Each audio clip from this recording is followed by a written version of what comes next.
Anda kembali menyaksikan Breaking News Kompas TV, Saudara. Partai Golkar hari ini menggelar rapat pimpinan nasional.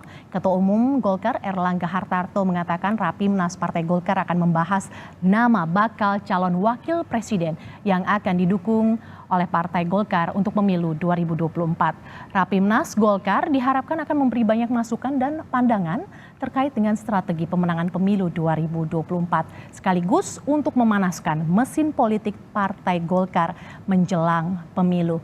Saat ini kami sudah bersama dengan Bung Ray Rangkuti, Direktur Lingkar Madani Indonesia. Selamat pagi Bung Ray. Tadi sudah disebut dalam laporan live report langsung yang disampaikan oleh jurnalis Kompas TV Dipo Nurbahagia yang mewawancarai Aceh Hasan, dan disebut kisi-kisinya anak muda yang akan kemungkinan diusung oleh Partai Golkar sebagai bakal calon wakil presiden. Benarkah Gibran Raka Buming Raka menurut Anda? Ya, saya sih merasa udah 90% lah itu. Okay. Ya 10%-nya kan tinggal diumumkan.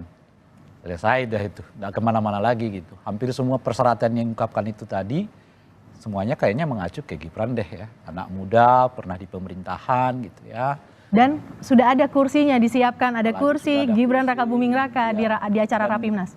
Rasanya nggak ada kursi untuk Erick Thohir di situ ya. Jadi siapa lagi? Oke, nah tapi gini Bung Ray. Juga kan pertanyaannya, ini kan diusung oleh Golkar. Betul. Belum tentu diusung oleh seluruh anggota partai koalisi. Iya. Jadi ya itu artinya Golkar mungkin akan resmi mengumumkan Gibran sebagai Prabowo Gibran adalah sebagai paket calon presiden wakil presiden.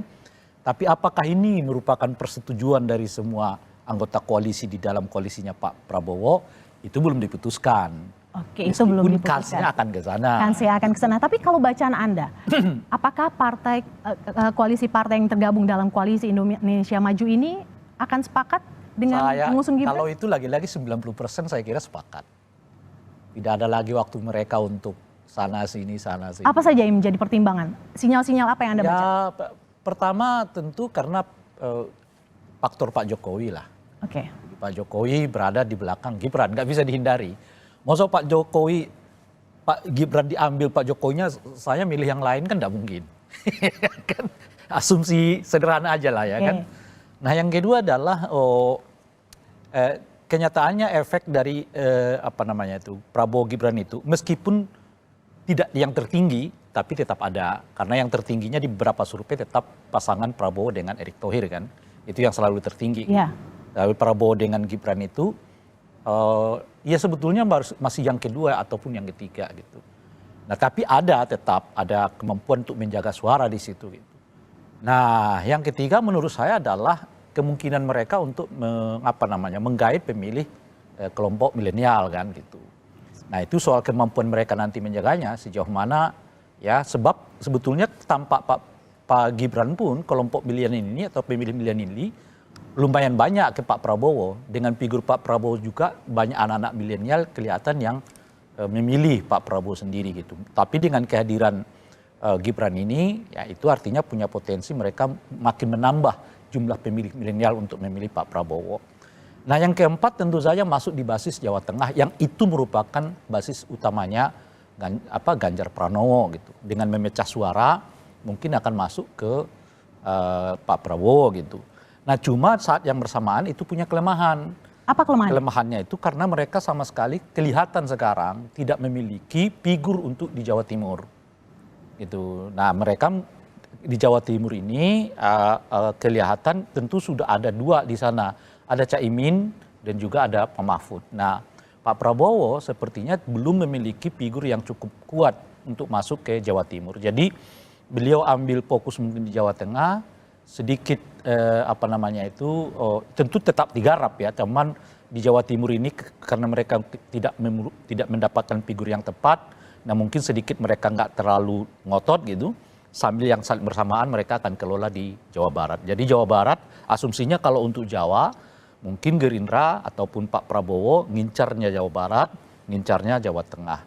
Kalau Jakarta dan Banten itu kan Anies Baswedan gitu ya. Nah di Jawa Timur ini kemudian yang mereka akan kosongkan. Kosong dalam pengertian bukan tidak digarap, akan tetap digarap ya gitu. Tapi tidak menjadi prioritas. Tidak, ya? Mungkin juga akan prioritas mereka, tapi menurut saya mereka jauh lebih realistis lah Di Jawa Timur itu, Hitung-hitungannya ya? iya di Jawa Timur itu kan kita nggak punya figur gitu. Di sana lagi pula, kalaupun ada figurnya di sana udah ada Caimin, ada juga Pak Mahfud gitu. Oke, di Jawa Tengah untuk memecah suara Ganjar Pranowo, Pak Ganjar seperti itu, Gibran yang kemungkinan akan diusung. Seberapa efektif mengusung Gibran sebagai bakal calon wakil presiden untuk merebut suara Jawa Tengah? Ya ini kalau kita lihat survei sebenarnya ya, survei di beberapa tempat survei itu, sebetulnya kalau Gibran itu diasumsikan karena Pak Jokowi, mayoritas pemilih Pak Jokowi itu sebetulnya ke Ganjar gitu. Kalau kita lihat survei. Nah tetapi boleh jadi untuk tetap menjaga tidak keseluruhan pemilihannya Pak Jokowi itu ada ke Ganjar, maka figur Gibran itu dimunculkan gitu. Nah oleh karena itu soal seberapa besar kemampuan Gibran meraup suara di Jawa Tengah itu, saya jujur nggak tahu karena saya tidak lihat ada survei khusus untuk melihat itu gitu ya. Sejauh mana infiltrasi Gibran untuk mendobrak katakanlah misalnya dominasi Pak Ganjar di Jawa Tengah itu. Cuman kalau kita lihat dari konfigurasi ya, pemilih nasionalnya gitu ya, umumnya pemilih Pak Jokowi itu justru milihnya Pak Ganjar. Sekalipun kemudian sudah dipasangkan Prabowo dengan Gibran gitu. Jadi umumnya tetap pemilih Pak Jokowi itu hampir 80-50% seingat saya dalam satu survei dinyatakan itu bahwa mereka lebih memilih Ganjar Pranowo. Sekalipun sudah dipasangkan tuh, dipaketkan gitu.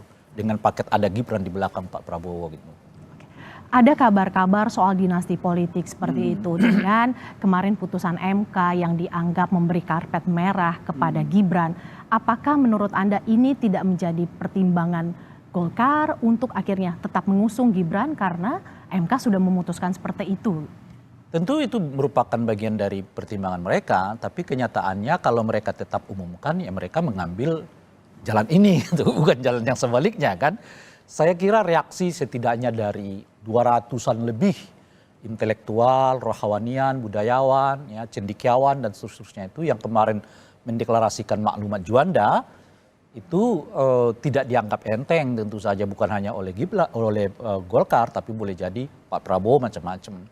Tapi boleh jadi mereka udah menghitung dan mengkalkulasi efeknya sehingga dengan begitu mereka tetap dalam rencana ini yaitu mendorong Gibran sebagai calon wakil presidennya Pak Prabowo gitu. Sebab itu kita bisa baca dari tiba-tiba nama ET kembali naik saat itu kan. Begitu menjelang pembacaan putusan permohonan judicial review itu. Nah itu kan reaksi masyarakat begitu luas.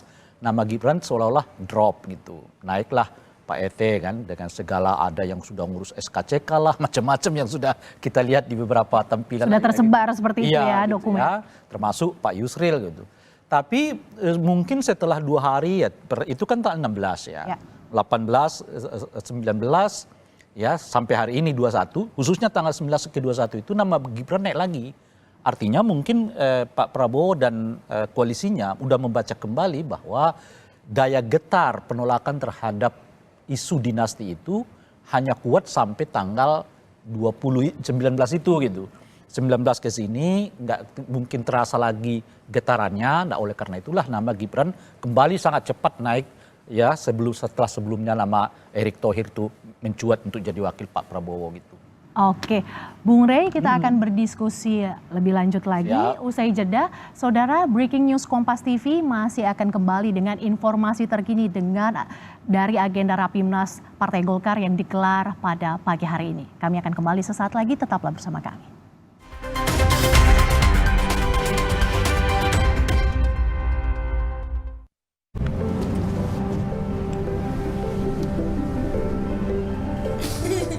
Rasakan kelembutan coklat dipadukan dengan kebaikan susu. Cadbury Dairy Milk. Rasakan lembutnya kebaikan. Terus, enaknya terus. Manis asam, cuy. Manis asam, cuy. Manis asam, cuy. Oleh terus. Gak nempel di gigi. Slay, oleh.